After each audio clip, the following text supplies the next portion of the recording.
Salute মাননীয় প্রধানমন্ত্রী Tarique Rahman, salute. এই না হলে আপনি আমাদের প্রধানমন্ত্রী। দিল্লি নয়, পিন্ডি নয়, সবার আগে দেশ। হ্যাঁ, সবার আগে দেশকেই প্রাধান্য দিলেন তারেক রহমান, আর সে কারণে বিশাল এক কূটনৈতিক চাল দিয়েছেন সরকার প্রধান তারেক রহমান। কিন্তু পশ্চিমবঙ্গে ক্ষমতায় বসে শুভেন্দু অধিকারী ভেবেছিলেন বাংলাদেশকে ভয় দেখাবেন, সীমান্তে কাঁটাতার আর পুশিন নিয়ে চরম দাদাগিরি শুরু করেছিলেন তিনি। কিন্তু শুভেন্দুরই লাফালাফি 2 মিনিটেই মাটিতে নামিয়ে আনলেন প্রধানমন্ত্রী তারেক রহমান। ভারতের পূর্ব এবং উত্তর পূর্বাঞ্চলীয় রাজ্যগুলোর অর্থনৈতিক পুনরুত্থান এবং ভাগ্য পরিবর্তনের প্রধান চাবিকাঠি এখন বাংলাদেশের হাতে। ভৌগোলিক অবস্থানগত সুবিধার কারণে ঢাকার সঙ্গে সুসম্পর্ক ও উন্নত যোগাযোগ ব্যবস্থা গড়ে তুলতে না পারলে ভারতের এই অঞ্চলের অর্থনৈতিক সূর্যোদয় সম্ভব নয়। বাংলাদেশের ইতিহাসে সবচেয়ে বড় বাজেটগুলো একটি ঘোষণা করা হয়েছে, আর সেই বাজেটে এমন কিছু প্রকল্পের নাম উঠে এসেছে যেগুলো বাস্তবায়িত হলে দেশের মানচিত্রে বদলে যেতে পারে যোগাযোগ, বাণিজ্য ও অর্থনীতির পুরো চিত্র। বিজিবি বাংলাদেশ সীমান্তে বিএসএফকে এক চুলো ছাড় দিচ্ছে না। গণঅভ্যুত্থানের পর এক নতুন বিজিবিকে দেখছে ভারতের বিএসএফ। বিজিবি যেন ফিরে এসেছে পুরনো বিডিআরের রূপ নিয়ে। অতীতে যে বিজিবি ভারত সীমান্তে নিষ্ক্রিয় ছিল, আজ তারাই ভারতীয় বিএসএফের সকল পুশিন ও ষড়যন্ত্রকে ভেস্তে দিচ্ছে। মাতৃভূমি অথবা মৃত্যু এই অঙ্গীকারকে বুকে ধারণ করে আমরা সর্বদা সীমান্তে ডিউটি করি। দেশের সার্বভৌমত্বের প্রশ্নে কোনো আপোষ নাই। প্রতিপক্ষের সাথে আমাদের সম্পর্ক হবে ন্যায়, সমতা এবং পারস্পরিক সম্মানের ভিত্তিতে। বাংলাদেশের সীমান্তরক্ষী বাহিনী বিজিবি বর্তমানে সীমান্তে ভারতের সাথে চোখে চোখ রেখে কথা বলছে, বাঘের গর্জন দিচ্ছে। জি, আবার এই বিজিবি কিন্তু বাংলাদেশের স্বরাষ্ট্র মন্ত্রণালয়ের অধীনে একটি আধা সামরিক বাহিনী। আসসালামু আলাইকুম। ভারত বাংলাদেশ সীমান্তে নতুন করে উত্তেজনার সৃষ্টি হয়েছে। আপনারা জানেন যে ভারতীয় বিএসএফ তাদের অবৈধ নাগরিককে বাংলাদেশের পুশিং করানোর চেষ্টা করেছিল। সেই চেষ্টাকে বৃথা করে দিয়েছে বাংলাদেশ বর্ডার গার্ড বিজিবি। এবং বাংলাদেশ এবং ভারতের রাজনৈতিক প্রেক্ষাপটেও নতুন করে উত্তেজনার সৃষ্টি হয়েছে। সেই উত্তেজনাকে কেন্দ্র করে বাংলাদেশের প্রধানমন্ত্রী তারেক রহমান এমন একটি সিদ্ধান্ত নিয়েছে, যে সিদ্ধান্তের কারণে ভারতীয় দাদাবাবুদের রাতের ঘুম হারাম হয়ে গিয়েছে। ভিডিওর শুরুতেই আপনারা এ সংক্রান্তই বেশ কিছু ভিডিওর অংশ বিশেষ ইতিমধ্যেই দেখেছেন। মূলত আজকের এই ভিডিওটিতে সেই সকল ভিডিওর বিস্তারিত আলোচনা দেখতে পারবেন। ভিডিওর শুরুতেই যে সকল ভিডিও দেখেছেন তা থেকে হয়তো ইতিমধ্যেই আন্দাজ করতে পেরেছেন আজকের এই ভিডিওটি কতটুকু গুরুত্বপূর্ণ হতে চলেছে। অতএব চলুন কথা না বাড়িয়ে একটি লাইক দিয়ে সম্পূর্ণ ভিডিওটি দেখে আসি। পশ্চিমবঙ্গে ক্ষমতায় বসে শুভেন্দু অধিকারী ভেবেছিলেন বাংলাদেশকে ভয় দেখাবেন, সীমান্তে কাঁটাতার আর পুশিন নিয়ে চরম দাদাগিরি শুরু করেছিলেন তিনি। কিন্তু শুভেন্দুরই লাফালাফি 2 মিনিটেই মাটিতে নামিয়ে আনলেন প্রধানমন্ত্রী তারেক রহমান। কোনো ফাঁকা আওয়াজ নয়, একদম নীরবে বগুড়ায় কার্যকর করে দিলেন অত্যাধুনিক GM-403 রাডার। আর এই এক রাডারেই এখন আতঙ্কে কলকাতা থেকে দিল্লি, কারণ এই রাডারের ক্ষমতা এতটাই ভয়ঙ্কর যে ভারতের সবচেয়ে দুর্বল অংশ শিলিগুড়ি করিডোর বা চিকেন স্নেক এখন পুরোপুরি বাংলাদেশের নজরদারিতে। শুভেন্দু যখন সীমান্তে পুশিনের ছক করছেন, ঠিক তখনই তারেক রহমান সরাসরি ভারতের লাইফলাইন নিজেদের কবজায় নিয়ে নিলেন। ক্ষমতায় বসেই তিনি বুঝিয়ে দিলেন এখন আর গলাবাজি চলবে না। কিন্তু প্রশ্ন হলো, বগুড়ার এই একটি মাত্র রাডার কিভাবে ভারতের চিকেন স্নেক কবজায় নিল? কিভাবে এই এক চালে শুভেন্দু অধিকারীর সব দাদাগিরি চিরতরে খতম হয়ে গেল? দিল্লির বাবুরা সবসময় ভেবে এসেছে ঢাকা বুঝি তাদের কথায় উঠবে আর বসবে। মোদির ছোটদা শুভেন্দু তো আরেক কাঠি সরেশ, গদিতে বসেই ভেবেছেন ধমক দিলেই সব ঠান্ডা হয়ে যাবে। কিন্তু তারা একদম ধরতে পারেননি যে রাজনীতির মাঠে তারেক রহমান কতটা কাঁচা কাজ থেকে দূরে থাকেন। কোনো বড় বুলি আওড়ানো ছাড়াই তিনি একেবারে চুপিসারে এমন এক চাল দিয়েছেন যা দেখে পুরো ভারতের মাথা খারাপ হওয়ার জোগাড়। পুরনো আমলের দুর্বল নজরদারির দিন শেষ করে বর্তমান সরকার সম্পূর্ণ নতুন এক মাস্টার প্ল্যান হাতে নিয়েছে। ফ্রান্সের বিখ্যাত থ্যালাস কোম্পানির বানানো এই GM-403 রাডারটিকে বগুড়ায় একেবারে আধুনিক রূপে সাজিয়ে নজরদারির জন্য প্রস্তুত করা হয়েছে। মোদী প্রশাসন যখন সীমান্ত নিয়ে চোখ রাঙানি দিচ্ছিল, ঠিক তখন ঢাকা থেকে তারেক সরকার নীরবে এমন এক ফাঁদ পাতলেন যার খবর পেয়ে দিল্লির সাউথ ব্লকের কর্তাদের কপাল চাপড়ানো ছাড়া আর কোনো রাস্তা খোলা ছিল না। ফাঁকা আওয়াজ না দিয়ে কাজের মাধ্যমে কিভাবে জবাব দিতে হয় সেটা একেবারে হাতে কলমে শিখিয়ে দিয়েছে বিএনপি সরকার। এখন সবার মাথায় একটাই চিন্তা করছে যে এই একটা মাত্র যন্ত্র কিভাবে ভারতের ঘুম হারাম করে দিল। মূলত এই আসল ক্ষমতা জানলে যে কারো চোখ কপালে উঠতে বাধ্য। সাধারণ কোনো ডিশ বা অ্যান্টেনা নয় এটি। এর স্ক্যান করার ক্ষমতা 470 থেকে 500 কিলোমিটার বা তারও বেশি দূরে চলে যায়। একটু ম্যাপ খুলে ভূগোলের হিসাব মেলালেই পরিষ্কার বোঝা যায় যে বগুড়া থেকে 500 কিলোমিটার মানে ভারতের অত্যন্ত আদরের শিলিগুড়ি করিডোর একেবারে বাংলাদেশের স্ক্যানারের ভেতরে আটকা পড়ে গেছে। এই শিলিগুড়ি করিডোরকে ভারতের লাইফলাইন বলা হয়। মোদী সরকার সবসময় ভয়ে থাকে যে এই চিকেন স্নেক কাটা পড়লে 7 সিস্টার্স ভারতের মূল ভূখণ্ড থেকে পুরোপুরি আলাদা হয়ে যাবে। আর ঠিক সেই দুর্বল জায়গাতেই শক্ত হাতে নাকে দড়ি পরিয়ে দিল তারেক সরকার। আকাশে উড়ন্ত যে কোনো কিছু কোথা থেকে আসছে, কত স্পিডে আসছে এবং কোন দিকে যাচ্ছে তার নিখুঁত তথ্য মুহূর্তের মধ্যে ধরে ফেলবে এই ভয়ঙ্কর রাডার। অর্থাৎ ভারতের ওই এলাকায় একটা মাছি উড়লেও তা বাংলাদেশের রাডার স্ক্রিনে ধরা পড়বে। মোদির ছোটদা শুভেন্দু যখন কলকাতায় বসে মাতব্বরি করার স্বপ্ন দেখছিলেন, তখন তারেক সাহেব পুরো শিলিগুড়ির আকাশসীমার হাওয়া টাইট করে দিয়েছেন। এখন ভারতের ওই দিকের আকাশে কোনো অবৈধ ড্রোন বা সন্দেহজনক বিমান ঢুকলে সাথে সাথে বাংলাদেশের রাডার স্ক্রিনে লাল বাতি জ্বলে উঠবে। তাছাড়া আমাদের দেশে অনেক বড় কলকারখানা, বিদ্যুৎ কেন্দ্র আর সমুদ্র বন্দর তৈরি হয়েছে। এসব মহামূল্যবান সম্পদ বাঁচিয়ে রাখার জন্য আকাশ পাহারা দেওয়া ছাড়া আর কোনো উপায় নেই। কারণ আজকাল যুদ্ধের প্রথম মার আসে সরাসরি আকাশ থেকে। চোখের পলকে ড্রোন বা মিসাইল এসে সব শেষ করে দিতে পারে। আগের থেকে খবর না পেলে এসব বাঁচানো একদম অসম্ভব। ঠিক এই কথা মাথায় রেখেই তারেক রহমান আকাশ পাহারারই জাদুকরি চোখ বসিয়েছেন। শুধু কি রেঞ্জ বেশি হলেই সব মুশকিল আসান হয়ে যায়? একদম না। বর্তমান সময়ে যুদ্ধ বা হামলা শুধু একটা দুইটা বিমান দিয়ে হয় না। আকাশে এখন একই সাথে ড্রোন, নজরদারি বিমান, মালবাহী উড়োজাহাজ আর মানুষের নিয়ন্ত্রণ ছাড়া চলা নানা ধরনের যন্ত্র উড়ে বেড়ায়। আগের দিনের সাধারণ রাডার দিয়ে এতগুলো জিনিস একসাথে ধরা প্রায় অসম্ভব ব্যাপার ছিল। কিন্তু এই নতুন GM-403 রাডারের চোখ একদম বাজ পাখির মতো। এটি একই সাথে শত শত লক্ষ্যবস্তু একদম নিখুঁতভাবে অনুসরণ করতে পারে। আকাশে কে কি মতলব নিয়ে ঘুরছে তার 3D ছবি চোখের পলকে ঢাকার কন্ট্রোল রুমে চলে আসবে। ভারত যদি গোপনে অনেকগুলো ড্রোন বা বিমান দিয়ে হামলার নোংরা ফন্দি করে, তবে সেটা শুরু হওয়ার আগেই ধরা পড়বে। তবে শুধু সীমানা পাহারা দেয়া নয়, সাধারণ বিমান চলাচলের দিক নির্দেশনা দেওয়ার ক্ষেত্রেও এই রাডার দারুণ কাজে লাগবে। দেশের আকাশকে একেবারে কঠোর নিরাপত্তার চাদরে ঢেকে দিয়েছেন তারেক রহমান। তবে ভারত তো আর বসে বসে আঙুল চুষবে না। মোদী সরকার সবসময় তাদের জ্যামিং বা ইলেকট্রনিক চালাকি নিয়ে খুব বড়াই করে। তাদের তো গোপন প্ল্যানই থাকে জ্যামিং সিগন্যাল পাঠিয়ে বিপক্ষের রাডার অন্ধ করে দেওয়া বা ভুল তথ্য দেখানো। কিন্তু এবার তাদের সেই চতুরতা একদম খোল খেয়ে গেছে। বগুড়ার এই GM-403 রাডারে মেশানো আছে ইলেকট্রনিক কাউন্টার মেজার নামের এক জাদুকরী প্রযুক্তি। এই প্রযুক্তি যে কোনো ধরনের জ্যামিং ফাঁকি দিয়ে নিজের কাজ একদম ঠিকঠাক চালিয়ে যেতে পারে। অর্থাৎ ভারত জ্যামিং করতে এলে উল্টো তাদেরই নাকানি জোবানি খেতে হবে। তারা ভাববে বাংলাদেশের রাডার হয়তো অন্ধ হয়ে গেছে, কিন্তু ঢাকা বসে বসে তাদের সব গোপন চাল একদম লাইভ দেখবে। যে কোনো খারাপ পরিবেশেও চোখ খোলা রাখার এই ক্ষমতা রাডারটিকে একেবারে অনন্য করে তুলেছে। আর এমন দাঁত ভাঙা জবাব পেয়ে দিল্লির প্রযুক্তিবিদরাও এখন চুল ছিঁড়ছেন, কারণ তাদের সব চালাকি এক সেকেন্ডেই ফাঁস হয়ে যাওয়ার ভয় ঢুকে গেছে। আগেকার দিনের রাডারগুলোর একটা বড় সমস্যা ছিল, সেগুলো গোল হয়ে ঘুরতে ঘুরতে আকাশ স্ক্যান করত। এই ঘুরতে থাকার কারণে তথ্য আসতে কিছুটা সময় লাগতো। আর আজকের দিনে 1 সেকেন্ডের দেরি মানেই বিশাল ক্ষতি। আর এই সুযোগ কাজে লাগিয়ে শত্রুরা চোখের পলকে হামলা করে পালাতে পারত। কিন্তু GM-403 রাডারের ভেতরে রয়েছে অ্যাক্টিভ ইলেকট্রনিক্যালি স্ক্যান্ড অ্যারে বা ASA প্রযুক্তির ম্যাজিক। এই নতুন জিনিসটা কোনো রকম ঘোরাঘুরি ছাড়াই পলকের মধ্যে পুরো আকাশ স্ক্যান করে ফেলে। ইলেকট্রনিক পদ্ধতিতে কাজ করার কারণে হঠাৎ করে কোনো লক্ষ্যবস্তু আকাশে উদয় হলে সেটি সাথে সাথে ধরা পড়ে যায়।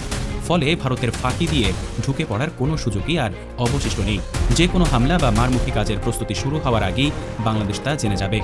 প্রস্তুতির জন্য অনেক সময় পাওয়া মানেই শত্রুর অর্ধেক চাল ওখানেই মাটি করে দেয়া, যাকে বলে একদম কান ধরে উঠবস করানো।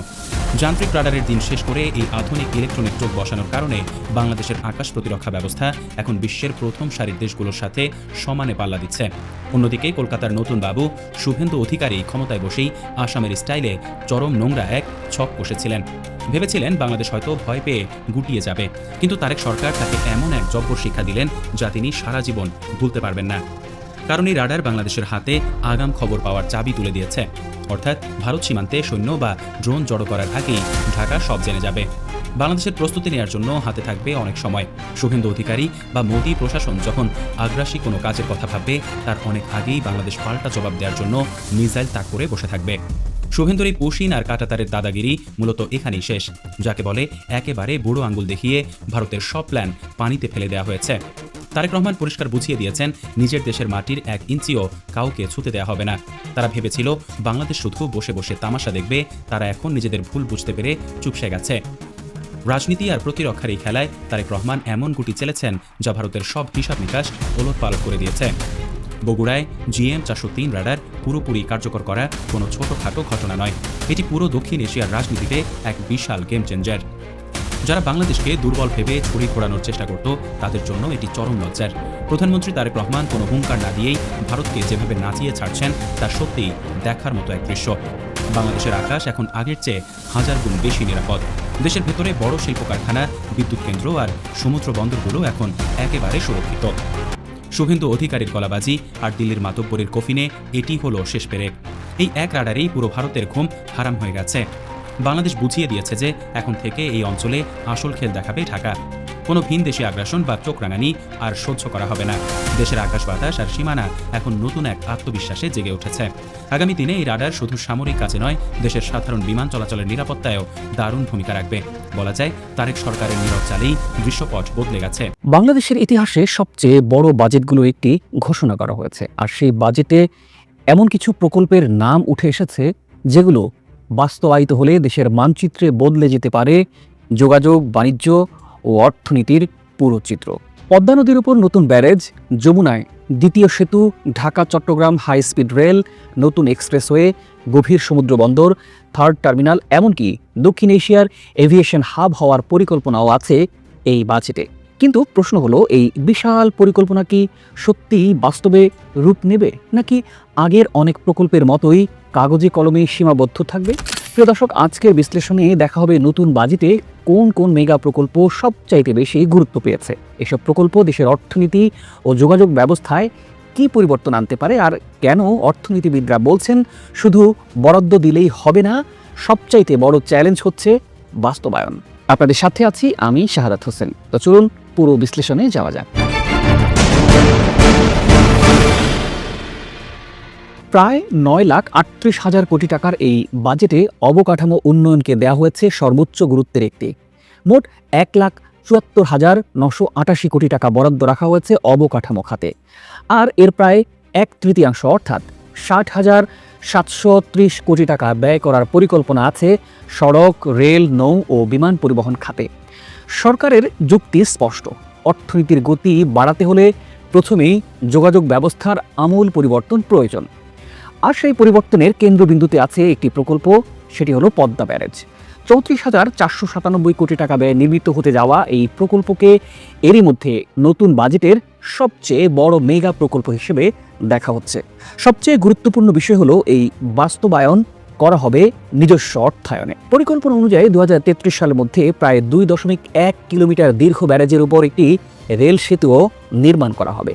সরকার বলছে এর মাধ্যমে দক্ষিণ পশ্চিমাঞ্চলের প্রায় 7 কোটি মানুষের জীবন ও অর্থনৈতিক কর্মকাণ্ডে বড় ধরনের পরিবর্তন আসবে। কৃষি, শিল্প, সেচ ও পরিবহন সব ক্ষেত্রে নতুন সুযোগ সৃষ্টি হবে। তবে বিশ্লেষকরা বলছেন এই প্রকল্পটির সম্ভাবনা যত বড়, বাস্তবায়নের চ্যালেঞ্জও ততটাই বড়, কারণ নদী ব্যবস্থাপনা, পরিবেশগত প্রভাব এবং দীর্ঘমেয়াদী অর্থায়নের বিষয়গুলো অত্যন্ত গুরুত্বপূর্ণ। অন্যদিকে পদ্মার পর আরও একটি বড় পরিকল্পনা হলো যমুনা নদীতে দ্বিতীয় সেতু নির্মাণ করা। বাংলাদেশের উত্তর ও দক্ষিণাঞ্চলের মধ্যে সংযোগ আরও শক্তিশালী করতে এই প্রকল্পকে ভবিষ্যৎ অর্থনৈতিক প্রবৃদ্ধির জন্য গুরুত্বপূর্ণ হিসেবেই বিবেচনা করা হচ্ছে। রাজধানীর যানজট কমানোর বিষয়টিও এবারের বাজেটে বিশেষভাবে গুরুত্ব পেয়েছে। বর্তমানে ঢাকা বিশ্বের অন্যতম যানজটপূর্ণ শহর। প্রতিদিন লাখ লাখ কর্মঘণ্টা নষ্ট হচ্ছে শুধু যানজটের কারণে। এই সংকটকে মোকাবেলা করার জন্য সরকার 6টি মেট্রো রেল লাইনের সমন্বিত নেটওয়ার্ক তৈরির পাশাপাশি নতুন করে মনোরেল ভিত্তিক ফিডার নেটওয়ার্ক গড়ে তোলার পরিকল্পনাও হাতে নিয়েছে। এর অর্থ হলো মেট্রো রেলের সঙ্গে বিভিন্ন আবাসিক ও বাণিজ্যিক এলাকাকে আরও দ্রুত সংযুক্ত করা হবে। যদি পরিকল্পনা অনুযায়ী কাজ সম্পন্ন করা হয়, তাহলে রাজধানীর গণপরিবহন ব্যবস্থার একটি মৌলিক পরিবর্তন দেখা যেতে পারে। এবারের বাজেটের আরও একটি উল্লেখযোগ্য দিক হলো ইলেকট্রিক যানবাহন বা ইভি খাতে বিশেষ সুবিধা। সরকার 2031 সাল পর্যন্ত বৈদ্যুতিক বাস ও ট্রাক উৎপাদনের কাঁচামাল আমদানিতে মাত্র 5% ভ্যাট রেখে বাকি অধিকাংশ শুল্ক ও কর ছাড় দেওয়ার প্রস্তাবনা করেছে। একই সঙ্গে ইভি নিবন্ধনের ক্ষেত্রে অগ্রিম আয়করও কমিয়ে দেওয়া হয়েছে। এতে দেশীয় শিল্প উদ্যোক্তারা বৈদ্যুতিক যান উৎপাদনে উৎসাহিত হবেন বলে আশা করা হচ্ছে। বিশ্ব যখন ধীরে ধীরে জীবাশ্ম জ্বালানি নির্ভর পরিবহন থেকে সরে আসছে, তখন বাংলাদেশও সেই পরিবর্তনের সঙ্গে তাল মেলাতে চাইছে। প্রিয় দর্শক, এবার আসা যাক দেশের অর্থনীতির লাইফলাইন বলে পরিচিত ঢাকা চট্টগ্রাম করিডোরে। বাংলাদেশের সবচাইতে গুরুত্বপূর্ণ বাণিজ্যিক ও শিল্প করিডোর এই রুট। এই পথে যাতায়াতের সময় কমিয়ে আনতে সরকার ঢাকা কুমিল্লা অংশে একটি হাই স্পিড রেল লাইন নির্মাণের পরিকল্পনা করেছে। এর ফলে রেলপথের দূরত্ব প্রায় ৮০ কিলোমিটার কমে যাবে। শুধু তাই নয়, ঢাকা চট্টগ্রাম এলিভেটেড এক্সপ্রেসওয়ে নির্মাণেও মহাপরিকল্পনা নেওয়া হয়েছে। যদি এই দুটো প্রকল্প বাস্তবায়িত হয় তাহলে দেশের অভ্যন্তরীণ বাণিজ্য, শিল্প উৎপাদন ও পণ্য পরিবহনে বিপ্লব ঘটতে পারে। কারণ সময় হলো অর্থনীতি, আর সময় কমাতে পারলে ব্যবসার খরচও কমে।